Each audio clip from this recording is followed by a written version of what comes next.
폴란드의 수도 바르샤바에서 흥미로운 소식이 전해졌습니다. 글로벌 군사 전문 매체인 제임스.com의 12월 15일 보도에 따르면 대한민국과 폴란드는 지난 13일 제3차 방산군수공동위원회를 개최하는 한편 국내 3개 방산기업은 이번 회의에서 전차 보병 전투 장갑차 등 무기 체계를 폴란드 측에 소개하고 무기 판촉 활동을 벌였다고 밝혔는데요. 폴란드는 2014년 우리나라의 퀸카인 자체와 폴란드 주포를 결합한 폴란드 자주포를 생산하면서 우리 방산 기업들의 동유럽 진출에 기회를 제공하는 등 긴밀한 협력을 이어나가고 있죠. 자, 그럼 오늘의 주제 폴란드의 K9 자주포에 이어 K2 흑표전차 보병 전투 장갑차 등의 수출이 가능할까요? 시간을 2018년으로 거슬러 올라가 보겠습니다. 당시 폴란드 군사 전문 매체인 디펜스24의 보도가 국내에 소개되며 비상한 관심을 모으는 바 있죠. 차기 전차를 개발하려는 폴란드가 한국 K2 전차에 관심을 갖고 있다는 것이었는데요. 사실이었을까요?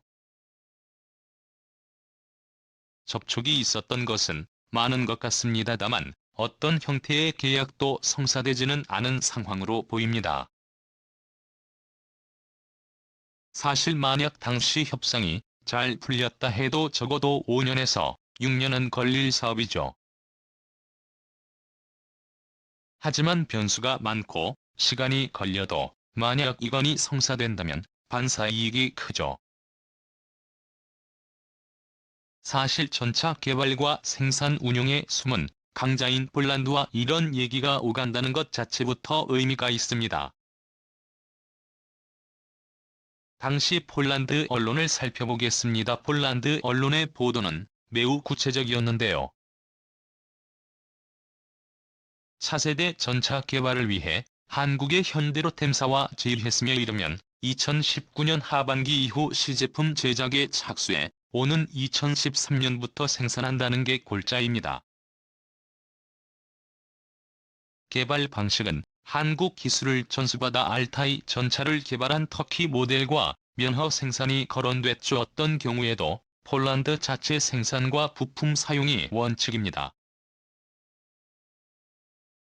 현지 언론에 따르면 K2 전차를 기반으로 한국과 폴란드의 차기 전차 공동 개발까지 논의되고 있다는 내용이었습니다. 엔진과 변속기가 결합된 파워팩은 독일제가 유력하다는 내용도 포함됐습니다. 보도가 나간 뒤 폴란드 현지 반응은 긍정적인 것으로 알려졌습니다. 폴란드 언론을 인용 보도한 미국의 안보 전문 매체 내셔널 인터레스트의 기사도 재미있습니다.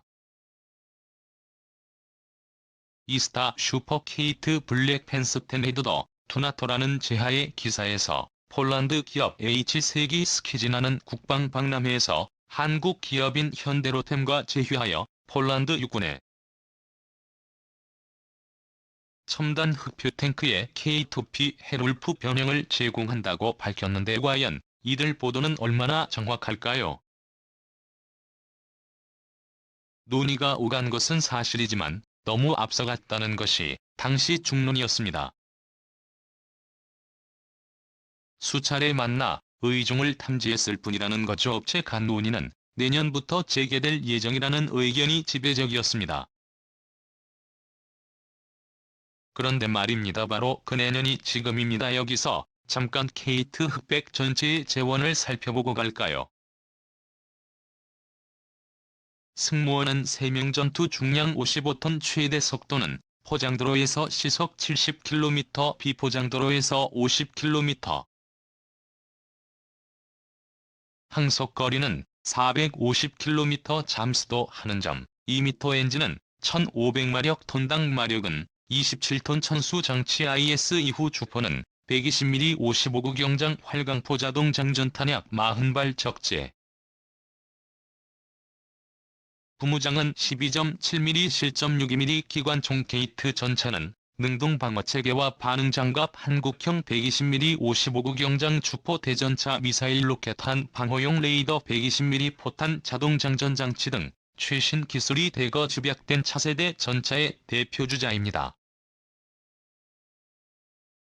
한편 내셔널 인터레스트는 2019년 2월의 기사에서 21세기 슈퍼 전차가 갖춰야 할 조건으로 능동방어장치 더 많은 카메라 스마트 탄약 자동장전 시스템 무인기를 뽑았는데요. 미래 전장에 필수적인 주요 기술들을 탑재한 K2 전차가 세계적으로 주목을 받는 이유가 여기 있습니다. 현대로템의 K2 전차에는 유도교란형 능동방어장치가 적용되어 전차에 접근하는 대전차 유도 미사일을 감지해 대응 연막탄을 발사하거나 회피기동하는 등 전차의 생존력이 한층 강화되었습니다.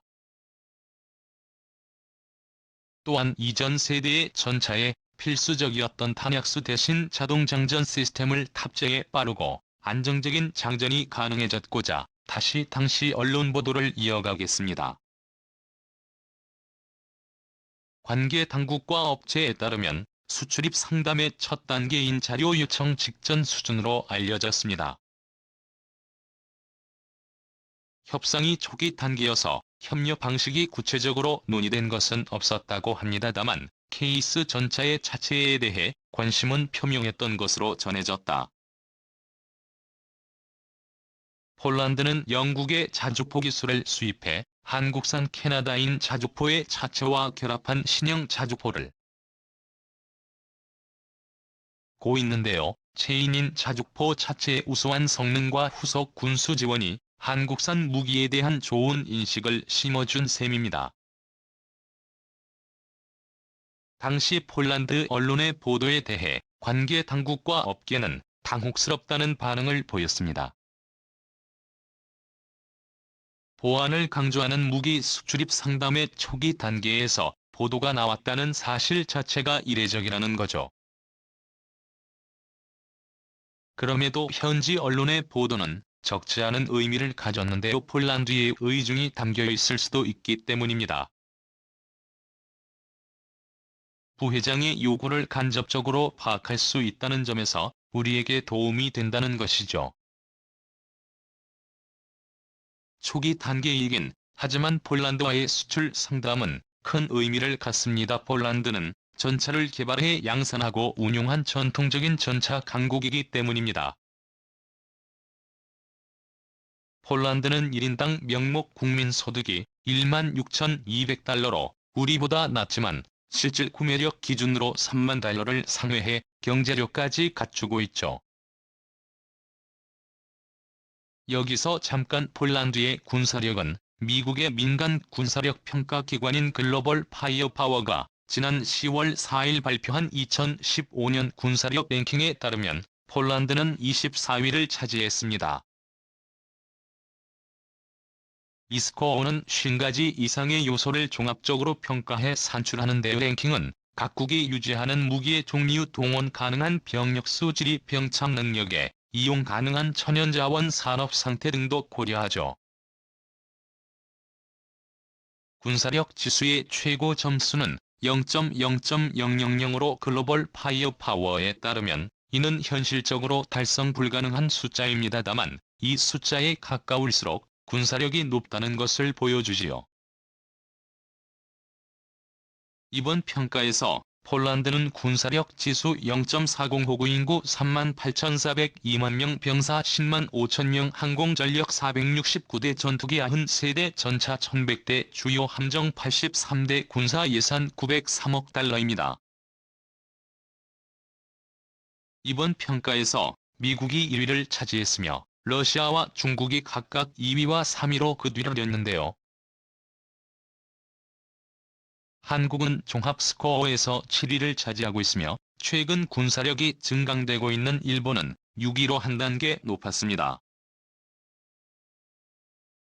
북한은 18위로 평가되고 있지만 이는 핵무기 보유량이 거의 포함되어 있지 않기 때문입니다. 한편 폴란드는 육군 병력이 7만 7천 명 남짓해도 전력은 막강합니다. 전차가 1000병량, 각종 장갑차가 3000배가량, 헬리콥터가 250대에 이르는데요. 한국군보다 훨씬 기계화된 군대입니다. 전차 보유량으로만 따지면 나토의 3대 군사강국인 프랑스 400량, 영국 227량, 독일이 150량을 합친 수량보다도 많습니다. 하지만 폴란드의 문제는 장비가 노후해지기 시작했다는 점입니다. 폴란드 육군의 전차는 독일제 레오파드2 441량으로 신형으로 개량 중이며, 레오파드2 505량 소련제를 국내 면허 생산한 뒤 71회만 580가량 T-72 전차에 서방의 기술을 접목한 PL 91 231량 등으로 구성되어 있는데요. 이처럼 T-72에선 전차는 폴란드 기갑 전력의 절반 이상을 차지합니다. 이 전차의 일부 교체가 추진되고 있으며 국산 K2 전차도 후보군에 오른 것이죠. 최소 150대 교체를 추진 중이라는 얘기가 나오고 있습니다. 수출이 성사되면 의미가 적지 않습니다. 이에 동구권의 전차 생산 선진국에도 국내 기술이 통한다는 얘기죠. 1차 세계대전 이후 자체적으로 전차를 생산한 폴란드는 1970년대부터 국내 생산 전차를 수출한 경험이 있습니다. 면허 생산한 뒤 70회만 전차는 소련제 오리지널보다도 신뢰성이 높다는 평판을 받아 헝가리와 조지아, 이란, 이라크 등에 팔려나갔다죠. 인도의 T-72 전차 개량 사업도 폴란드 기술로 진행됐습니다. PT-911 전차는 2007년 말레이시아 육군 차기 전차 51대 수주 경쟁에서 한국산 K1 전차에 패배를 안겼습니다. 인도 육군의 국산 전차도 이 전차의 파생형으로 수출이 내수보다 많습니다.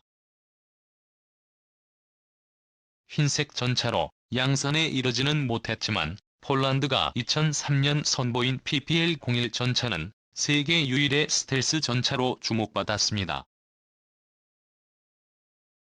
그런 난관은 무엇이 있을까요? 성과가 나오려면 협상이 빨리 진행돼도 5년에서 6년을 좋게 걸리는데요. 무엇보다 큰 문제는 경쟁국들의 견제가 들어오기 시작했다는 것입니다.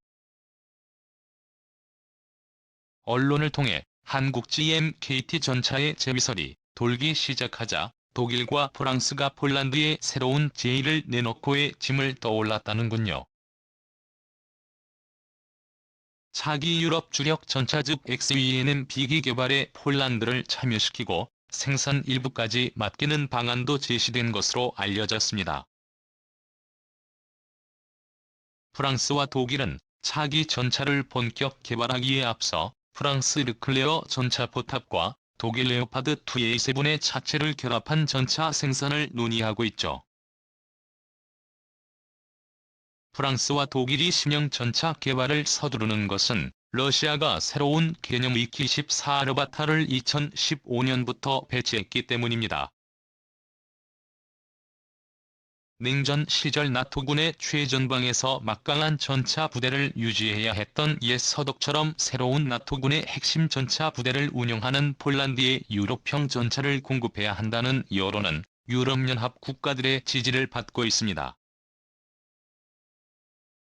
러시아가 2014년 크림 반도 분쟁을 일으키고 최근 우크라이나 군함을 포격하는 등 호전성을 드러내며 부쩍 강조되는 나토의 결속이 폴란드의 K2 전차와의 제휴에 어떤 영향을 미칠지도 변수입니다. 하지만 러시아의 위협에 대한 대응은 반대로 기회가 될 수도 있습니다. 개인의 자주포가 수출된 나라의 대부분이 러시아 접경 국가죠. 한편 K2 흑표 전체의 생산력이 많지 않다는 것도 약점으로 작용할 것으로 전망됩니다. 후속 군수 지원의 의문을 제기할 수 있는 요인입니다. 자, 그럼 대한민국은 어떻게 대응하고 있을까요? 현대로템은 폴란드 수도인 바르샤바 트램 프로젝트 수주에 여세를 몰아간다는 전략입니다. 현대로템은 여기에 폴란드 전차 사업을 확보하기 위해 현지 기업과 손을 잡고 휴전에 참여 유리한 평가를 받겠다는 전략입니다. 이미 현대로템은 현지 업체인 H1스키 포즈난과 폴란드 시장에서 K2P를 전차를 홍보하고 있죠. 또 향후 제조 시 폴란드 군대의 특정 요구사항에 맞게 폴란드 부품을 사용한다는 조건을 내세우고 있습니다. 앞서 얘기한 트램 수주 이력도 내세워 수의전에 적극 어필할 계획인데 현대로템은 지난 6월 수주한 폴란드 바르샤바 트램 13 편성 납품 사업을 확보했습니다. 부디 이러한 전략이 성공을 거두어 K2 흑표전차의 유럽 진출이 이루어지길 기대합니다.